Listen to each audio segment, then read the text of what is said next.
How are you? These are very cool. Thank you very much. Can you tell me about that? That's very punk rock. This is a Gucci situation happening on my knuckles. Yeah. It's pretty exciting. So now I got to be careful what I ask you because those might come my My way. intention is to kind of beat people up throughout the night. Yeah. So tell me about your role in this movie.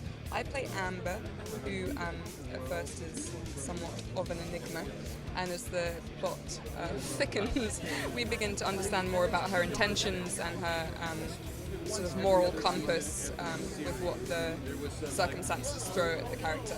So can you say if you were the villain or you're a good guy? It's kind of interesting. I mean, I think that the architecture of the film is assembled in a way where there really is no villain, victim, hero that's all that obvious. It's more that hopefully an audience will look at this film and understand the humanity within it and the indecision and the mistakes you make.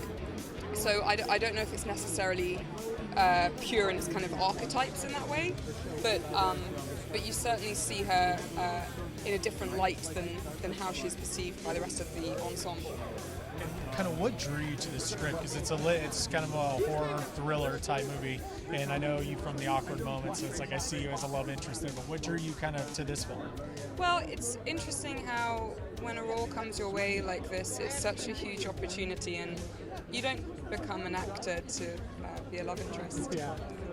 So I really owe a lot to Jeremy Saulnier for seeing beyond pictures of someone in a gown with their hair all done up or whatever it might be. He's very authentic, and I think he was very trusting in me to play this part, and it's just been an extraordinary time really, because it allows you to transform, and that's the best bit.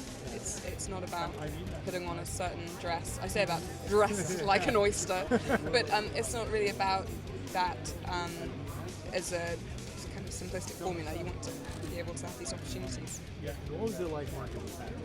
It was incredible. Patrick Stewart is amazing. I mean, it's a generation of actors that you are brought up on, and that foundation, whether it's kind of theatre or kind of epic films from those times, and he's just the coolest. He's really, really great and really, really engaging and generous, and was awesome with Anton. I mean, Anton's one of my best friends anyway, so it was just a really joyful place to come to work, despite the fact it's about crazy things.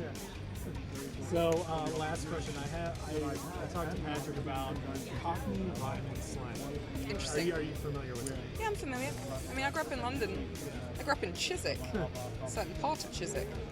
But Cockney rhyme and slang, I don't know if I'm that hot on my. I don't know if I would know. I've got a small quiz of them. They're clean, so it'll be okay. Oh, okay. Okay, almond rocks. Almond rocks. Is that something like jewelry, like diamonds? No. No. Socks. Oh. Apples and pears. Apples and pears. Damn, it's apples and. I've got my apples and pears. It rhymes. Oh, I see. Right. Okay. Apples and pears. Starts with an S, rhymes with pears. Something to do with stairs. Stairs, yeah. It is. Oh, great. Thanks for that clue. Last one, baked bean. Baked bean. The queen. The queen.